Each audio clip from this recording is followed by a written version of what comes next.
बहुत समय पहले की बात है। किशनगंज नाम के गांव में हरिया नाम का एक गरीब किसान था। हरिया अपने परिवार के साथ रहा करता था। हरिया बहुत ही नेक दिल और सीधा इंसान था। हर रोज सुबह जल्दी उठकर घर के मवेशियों को घास डालना, दूध निकालना और खेत में जाना, यही उसकी दिनचर्या थी। हरिया की पत्नी कमला भी बहुत अच्छी औरत थी। वो भी अपने पति का पूरा साथ देती थी। हरिया और कमला के 2 बच्चे थे, जिनका नाम था गुड्डू और बबली। हरिया और कमला अपने बच्चों को हर दिन स्कूल भेजते। हरिया का एक सपना था कि उसके बच्चे बड़े होकर डॉक्टर बने और वो अपने बच्चों के लिए दिन रात मेहनत किया करता था। एक दिन हरिया उसकी पत्नी कमला से, अरे सुनती हो, हमें अपने बच्चों के भविष्य के लिए अभी से कुछ पैसे जोड़कर रखने पड़ेंगे, तभी आगे जाकर हम इन दोनों की पढ़ाई पूरी कर पाएंगे। आज से दूध बेचकर जितने पैसे मिलते हैं उसमें से घर खर्च के पैसे बाजू में निकाल लो, और हाँ, हर रोज बाकी पैसे हम इनके नाम बैंक में डालेंगे। हाँ जी, हम ऐसे ही करेंगे। सुनो, आज से ये पूरी जिम्मेदारी तुम्हारी है। हर हफ्ते के जमा हुए पैसे तुम्हें बैंक में जमा करवाने होंगे, समझी? हाँ जी हाँ, जरूर। अब कितनी बार एक ही बात बताओगे? अच्छा ठीक है, चलो अब मैं खेत की ओर जाता हूँ। तुम घर का सारा काम खत्म कर बाद में आ जाना, ठीक है? हरिया अपने बैल और मवेशियों को लेकर खेत की ओर निकल पड़ता है। कमला गुड्डू और बबली के स्कूल जाने के बाद सारे काम खत्म कर खेत में जाती है। हरिया नई फसल के लिए खेतों को अच्छे से जोत रहा था। कमला के खेत आने के बाद दोनों पेड़ के नीचे बैठकर खाना खाते हैं और अपने अपने कामों में व्यस्त हो जाते हैं। हरिया और कमला दोनों मिलकर अपने बच्चों के भविष्य के लिए दिन रात मेहनत करते थे। दोनों भले ही अनपढ़ थे, लेकिन बच्चों के प्रति उन दोनों के सपने बहुत ही बड़े थे। वे जानते थे आज की उनकी ये मेहनत उनके बच्चों के उज्जवल भविष्य की नींव होगी। अच्छे से दिन बीत रहे थे, लेकिन अचानक हरिया के परिवार को किसी की नजर लग गई। कमला अचानक से बहुत बीमार पड़ गई और कुछ ही दिनों में चल बसी। कमला के ये जाने से हरिया बहुत दुखी था। उसे कुछ भी समझ में नहीं आ रहा था कि अब वो क्या करे। लेकिन गुड्डू और बबली को देखकर हरिया फिर से अपने काम में जुट जाता है और अपने बच्चों का ख्याल रखने लगता है। एक दिन हरिया खेत से घर आता है तो अपने दोनों बच्चों को माँ की फोटो के सामने रोते हुए देखता है। भैया, अगर माँ होती तो हमें कितना प्यार करती, अब हमें कौन प्यार करेगा भैया? मुझे भी माँ की बहुत याद आती है, लेकिन अब हम कर ही क्या सकते हैं? हमारी माँ अब कभी लौट कर नहीं आने वाली बबली। भैया, भगवान ने हमारी माँ के साथ ही ऐसा क्यों किया? बबली, अब हम कर भी क्या सकते हैं? बच्चों की बातें सुनकर हरिया की आंखें भर आती है। वो अपने दोनों बच्चों को गले लगा लेता है। उनके आंसू पोंछते हुए हरिया, बच्चों, मैं तुम्हें कभी किसी चीज की कमी नहीं होने दूंगा। जल्द ही सब ठीक हो जाएगा बच्चों। चलो, अब बहुत देर हो चुकी है। चलो अब तुम थोड़ी देर पढ़ाई करो, तब तक मैं तुम दोनों के लिए खाना बनाता हूँ। हरिया अपने बच्चों के लिए रसोई में जाकर खाना बनाता है। बच्चों की पढ़ाई के बाद हरिया अपने हाथों से गुड्डू और बबली को खाना खिलाकर सुलाता है। उस रात हरिया सो ही नहीं पाया। वो बस अपने बच्चों की तरफ देखकर रात भर उनके भविष्य के बारे में सोचने लगा। अगले दिन से हरिया अपने कामों में लग जाता है। एक दिन हरिया के घर उसकी पड़ोसी राधा मौसी आती है और वो हरिया से, हरिया बेटा, तुम अकेले तुम्हारे बच्चों को नहीं संभाल पाओगे। तुम्हें अपने बच्चों के खातिर अब दूसरी शादी कर लेनी चाहिए। राधा मौसी, आप बिल्कुल सही कह रही हो, लेकिन क्या कोई मेरे बच्चों को मेरी कमला इतना प्यार दे पाएगा? मैं सब जानता हूँ मौसी, मुझे बहुत मुश्किलों का सामना करना पड़ेगा, लेकिन मैं अब कर भी क्या सकता हूँ? आप ही बताइए। मेरी नजर में तुम्हारे लिए एक रिश्ता है। वो तुम्हारे बच्चों को अपने खुद के बच्चों जैसा प्यार करेगी। तुम बिल्कुल चिंता मत करो। बस तुम अपने बच्चों के खातिर दूसरी शादी कर लो बेटा। एक बार गुड्डू का तो ठीक है, लेकिन बबली के बारे में तो सोचो। उसे माँ के प्यार की सख्त जरूरत है। उस रात हरिया राधा मौसी की बातों पर सोचने लगा। बहुत सोचने के बाद अपने बच्चों के खातिर हरिया ने कुछ ही दिनों में दूसरी शादी कर ली। नई माँ को देखकर गुड्डू और बबली खुश हुए, लेकिन उनकी सौतेली माँ मालती उन्हें देखकर बिल्कुल भी खुश नहीं थी। वो एक दुष्ट औरत थी। वो किसी भी तरह उन दोनों को अपने रास्ते से हटाना चाहती थी। एक दिन बबली स्कूल से घर आते ही मालती बबली से, आ गई मेरी प्यारी गुड़िया, आओ बेटी, आओ जल्दी से हाथ मुंह धोकर बाहर के जो काम पड़े हैं वो सारे कर लो। लेकिन माँ, मुझे तो पढ़ाई करनी है। बड़ी आई पढ़ाई करने वाली, पढ़ाई करके क्या डॉक्टर बनेगी? चल घर के कामों में मेरा हाथ बटा। और हाँ गुड्डू, तुम भी बाहर से कुछ लकड़ियाँ इकट्ठा करके लाओ। अगर इस घर में रहना है तो अब सारे के सारे काम करने पड़ेंगे। और खबरदार, अगर पिताजी को कुछ भी बताया तो मुझसे बुरा कोई नहीं होगा। गुड्डू और बबली चुपचाप घर के सारे काम करने लगते हैं और अपने पिताजी को कुछ नहीं बोलते। अब दिन ब दिन मालती गुड्डू और बबली से ढेर सारा काम करवाती और खुद मस्त आराम करती। हरिया के खेत जाने के बाद अब वो छोटी छोटी बातों पर बच्चों को बहुत पीटा भी करती थी, लेकिन बच्चे कभी भी अपनी सौतेली माँ की कोई शिकायत नहीं करते। वो सब चुपचाप सह लेते। धीरे धीरे गुड्डू और बबली की तबीयत भी खराब होने लगती है। एक दिन बबली गुड्डू से, भैया ये माँ बहुत खराब है। आप जब लकड़ियाँ लाने बाहर गए थे तो उन्होंने मुझे बहुत मारा और मेरी आवाज़ कोई सुन ना ले, इसीलिए मेरा मुंह भी अपने हाथों से बंद कर लिया। भैया, हमें पिताजी को ये सारी बातें बतानी चाहिए। हाँ बबली, मुझे तो वो हर रोज आधे पेट ही खाना देती है और पिताजी को झूठ बताती है। लेकिन अगर हम पिताजी को ये सब बातें बताएंगे तो वो फिर से बहुत अकेले पड़ जाएंगे। बबली, हमें कुछ दिन और इंतजार करना चाहिए। शायद हमारी माँ हमसे अच्छे से बर्ताव करने लगे। ठीक है भैया। गुड्डू और बबली अपनी सौतेली माँ का अत्याचार चुपचाप सह रहे थे। अपने पिताजी के खातिर दोनों अक्सर चुप ही रहते। मालती अब बच्चों को सिर्फ एक वक्त का ही खाना देती और हरिया के सामने, जी आजकल गुड्डू और बबली बहुत ही शैतानी करते हैं। दिन भर खेलते रहते हैं, पढ़ाई भी नहीं करते और तो और अच्छे से खाना भी नहीं खाते। अब आप ही समझाइए इन्हें। हरिया अपने बच्चों को साथ लेकर घर के आंगन में जाता है। दोनों को अपनी गोद में उठाकर उनसे बातें करने लगता है।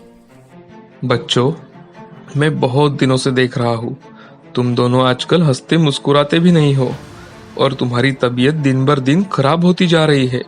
क्या तुम्हें कोई परेशानी है मेरे बच्चों? तुम जो भी बात हो मुझसे कह सकते हो। तुम्हारी माँ तुमसे अच्छा व्यवहार तो करती है ना? बबली, मुझे बताओ, आखिर बात क्या है? मुझे इस दुनिया में तुम दोनों से बढ़कर कोई नहीं है मेरे बच्चों। मैं ये सब कुछ सिर्फ तुम दोनों के खातिर ही तो कर रहा हूँ। बबली अपने पिताजी से कुछ कहने ही वाली थी, तभी मालती की नजर उन पर जाती है और वो झट से वहां आ जाती है और हरिया से, आप यहाँ बैठे हो और मैं आप सबको घर में ढूंढ रही थी। चलो चलो, खाना बन गया है, गर्मा गर्म सभी लोग खा लो। मालती के सामने हरिया अपने बच्चों से कुछ भी नहीं कहता। सब लोग घर में जाकर खाना खाने बैठ जाते हैं। उस दिन हरिया अपने हाथों से अपने बच्चों को खाना खिलाता है और बच्चों को अपने पास लेकर सो जाता है। दोनों बच्चे हरिया को लिपट कर सोए थे। ये देख मालती मन ही मन, इन दोनों का अब मुझे कुछ ना कुछ तो करना ही होगा। अगले दिन हरिया अपने काम पर चला जाता है कि तभी मालती दोनों बच्चों को सामने खड़ा कर, क्यों रे बबली, पिताजी से मेरी शिकायत कर रही थी क्या? नहीं माँ, हम तो बस पिताजी के पास बैठे थे। तुम दोनों की चाल में अच्छे से समझती हूँ। रुको, अभी मजा चखाती हूँ तुम्हें। मालती गुड्डू और बबली को लकड़ी से मारने लगती है। ये सारी बातें हरिया की पड़ोसी राधा मौसी देख लेती है और वो मन ही मन, मैंने सोचा था कि ये मालती बच्चों का अच्छे से ख्याल रखेगी, लेकिन ये तो बच्चों को बहुत तकलीफ दे रही है। इससे तो अच्छा है कि मैं ना ही हरिया से शादी की बात करती और ना ही इन छोटे बच्चों को इतना सहना पड़ता। सब मेरे कारण ही हुआ है। अब मुझे ही कुछ ना कुछ करना होगा। राधा मौसी अब हर दिन हरिया के बच्चों पर नजर रखा करती थी। उसी साल हरिया के गांव में सूखा पड़ गया और सारे गांव वाले सूखे के कारण एक वक्त ही खाना खाने लगे थे। यहाँ हरिया के घर के हालात भी कुछ ठीक नहीं थे। घर का राशन खत्म होते देख मालती सोचने लगती है, अब मुझे ही इन बच्चों को कैसे भी करके घर के बाहर निकालना होगा, नहीं तो इनकी वजह से मुझे ही भूखा रहना पड़ सकता है। अगले दिन हरिया खेत में जाते ही मालती गुड्डू और बबली के पास जाती है और उनसे, बच्चों, इस साल सूखा पड़ने के कारण हमारे पास बहुत ही कम राशन बचा है। चलो हम जंगल जाकर कुछ लकड़ियाँ लेकर आते हैं और उन्हें बेचेंगे। मालती गुड्डू और बबली को अपने साथ लेकर जंगल के अंदर जाती है। घने जंगल में जाकर उन दोनों के हाथ और पैर बांधने लगती है कि तभी गुड्डू, माँ, ये तुम क्या कर रही हो माँ? हमारे हाथ पैर क्यों बांध रही हो? अब मेरी बात कान खोलकर सुन लो। अगर तुम्हें अपनी जान प्यारी है तो तुम दोनों वापस घर कभी लौट कर मत आना, वरना मुझसे बुरा कोई नहीं होगा, समझे? दोनों बच्चों को पेड़ से बांधकर मालती वापस घर की ओर निकल पड़ती है। दोनों बच्चे रोने लगते हैं। अंधेरा हो जाता है। जंगल में जानवरों की आवाज बढ़ने लगती है कि तभी बबली, भैया अब हमारा क्या होगा भैया? हमें तो जंगली जानवर खा जाएंगे भैया। बबली, तुम आवाज मत करो। हमारी आवाज से सच में जंगल के जानवर हमारे पास आएंगे। बस मन ही मन भगवान का नाम लो, कोई ना कोई हमारी मदद जरूर करेगा बबली। दोनों बच्चे जंगल में डर के मारे कांप रहे थे। तभी वहाँ एक बौना आ जाता है और उन दोनों को, हमें मत मारिए। अरे डरो नहीं बच्चों, मैं तुम्हारी मदद करना चाहता हूँ। रुको, मैं तुम्हें अभी खोल देता हूँ। बौना अपने जादू से दोनों बच्चों को खोल देता है और उनसे बातें करने लगता है। बच्चे अब बौने को अपनी सारी कहानी बताते हैं। तभी बौना उनसे कहता है, चलो, पास ही मेरा घर है। अब तुम दोनों मेरे घर पर ही रहोगे। मैं तुम्हें अच्छा अच्छा खाना खिलाऊंगा। गुड्डू और बबली को लेकर बौना अपने घर जाता है। बौने का सुंदर घर देखकर दोनों बच्चे बहुत खुश हो जाते हैं। दोनों बच्चे एक टेबल के पास जाकर खड़े होते हैं और बौने से, तुम तो कह रहे थे कि हमें खाना भी खिलाओगे, लेकिन यहाँ तो कुछ भी नहीं है। बच्चों, ये कोई साधारण घर नहीं है, ये एक जादुई घर है। रुको, मैं तुम्हें अभी दिखाता हूँ। ए जादुई घर, बच्चों के लिए अच्छा अच्छा खाना दो। रिम रिम रिम जिम जुम। बौने के ऐसे कहते ही सामने वाले टेबल पर अच्छे अच्छे पकवान आते हैं। खाना देखकर गुड्डू और बबली बहुत खुश हो जाते हैं। अरे चलो बच्चों, अब सब खाना खाते हैं। आओ आओ, जल्दी आओ, मुझे तो बहुत भूख लगी है। मुझे भी। तो देर किस बात की, चलो इसे हम खत्म कर देते हैं। तीनों मिलकर खाना खाने बैठ जाते हैं। दूसरी ओर हरिया पूरे गांव में अपने बच्चों को ढूंढ रहा था। सब जगह ढूंढने के बाद हताश होकर हरिया घर के आंगन में बैठकर रो रहा था। ये सब राधा मौसी देख रही थी। राधा मौसी से अब हरिया के हालात देखे नहीं जाते और वो मन ही मन, ये सब मेरे कारण ही हुआ है। ना ही मैं हरिया को दूसरी शादी करने के लिए कही थी और ना ही बच्चों पर ये आफत आती। अब मुझे सब कुछ हरिया को जाकर बताना ही होगा। राधा मौसी आंगन में बैठे हरिया के पास जाती है और उसे सारी हकीकत बता देती है कि कैसे उनकी सौतेली माँ मालती हरिया के घर से जाने के बाद बच्चों को मारती थी और उन्हें खाना भी नहीं देती थी। मौसी की बातें सुनकर हरिया गुस्से में आता है और मालती को घर से निकाल देता है और राधा मौसी के सामने जोर जोर से रोने लगता है। मौसी, आपने ये सब बातें मुझे बहुत पहले बतानी चाहिए थी मौसी। पता नहीं मेरे बच्चे अब जंगल में किस हालत में होंगे, वो ठीक होंगे या भी नहीं। नहीं, कहीं उन्हें कुछ हुआ तो नहीं होगा ना? मुझे अभी तुरंत उन्हें ढूंढने जाना होगा। हाँ बेटा, मुझसे बहुत बड़ी गलती हो गई, लेकिन अब तुम्हें जंगल की ओर अकेले नहीं जाना चाहिए। थोड़ी ही देर में सुबह हो जाएगी। क्या पता बच्चे जंगल में कहीं छुप कर बैठे हो और सुबह होने का इंतजार कर रहे हो। तुम अब सुबह ही जंगल की ओर जाना। मौसी की बातें सुनकर हरिया शांत हो जाता है और एक पेड़ के नीचे बैठ जाता है। दूसरी ओर बच्चे बौने के जादुई घर में खाना खाकर एक कोने में बैठ जाते हैं। भैया, पिताजी न जाने हमें कहाँ कहाँ ढूंढ रहे होंगे। मुझे उनकी बहुत याद आ रही है भैया। हाँ बबली, मुझे भी पिताजी की बहुत याद आ रही है। वो हमें लेकर बहुत परेशान होंगे।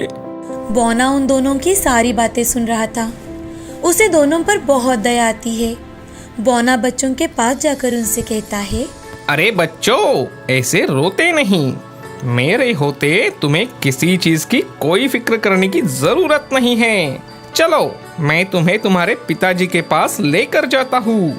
लेकिन हाँ, जाने से पहले तुम दोनों के लिए मेरी तरफ से ये तोहफा। बौना अपने हाथों से कुछ जादू करता है और उसके हाथों में सोने के सिक्कों से भरी एक थैली आ जाती है। बौना वो थैली उन दोनों को देता है और उनसे कहता है, ये तुम दोनों के लिए। इसे तुम अपने पिताजी को देना। इससे उनकी बहुत मदद हो जाएगी। चलो, अब मैं तुम्हें तुम्हारे घर छोड़ देता हूँ। बौना अपने हाथों से जादू करता है और बच्चों को उनके घर के सामने छोड़कर चला जाता है। दोनों बच्चे अपने पिताजी को घर के आंगन में रोते हुए देखते हैं और दौड़कर उनके पास जाते हैं। पिताजी, पिताजी, हम आ गए पिताजी। हरिया तुरंत उन दोनों को गले लगाता है और जोर जोर से रोने लगता है। मेरे बच्चों, कहाँ थे तुम? इतने दिनों से तुम अपनी माँ का अत्याचार सह रहे थे और मुझे तुमने एक बार भी नहीं बताया। तुम्हारी सौतेली माँ को मैंने घर से निकाल दिया है। बच्चों, मैं अब खुद ही तुम्हारा ध्यान रखूंगा। लेकिन गुड्डू, बबली, इतनी रात तुम घर वापस कैसे आए? गुड्डू और बबली हरिया को जादुई घर और बौने के बारे में हुई सारी आपबीती बताते हैं और सोने से भरी थैली भी देते हैं। हरिया मन ही मन बौने को धन्यवाद देता है और अपने बच्चों के साथ हंसी खुशी जीवन बिताने लगता है।